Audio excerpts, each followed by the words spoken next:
specifically for the digital format. And when I launched that, I got a lot of blowback and a lot of anger from retailers at the time, saying, "Well, then you're taking money out of our pockets. If it's digital, we're going to lose print sales." That ended up being crap. And the good news is it didn't affect digital sales. It didn't affect print sales at all. And the reason I can brag about that is because I so rarely back the right horse ever that this one time I did, so I get to brag and crow about it. But it's absolutely true. What digital does, digital like Comixology, you're buying your comics online.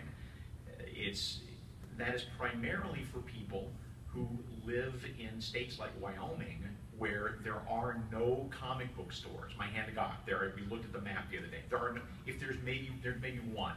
You know, we're lucky in Indianapolis where there's enough where there's some choice, but there's a lot of cities in America where there just aren't any. You would have to drive 100 miles to buy a comic. Comixology makes buying comics a pants-free experience, right? You can do it 2 in the morning. I want to buy a comic. There it is. But what that ends up being is a feeder system to the stores, right? People go online, they will find comics they like, they'll read some comics off Comixology, but by and large what's happening is a lot of those customers then come to comic stores looking for more along those lines, because imagine if you didn't know comics that well, if this was a fairly new thing to you and suddenly you're put into Comixology. There's so much on there and there's so much choice, and it's like if you'd gone onto iTunes for the first time but you never listened to music.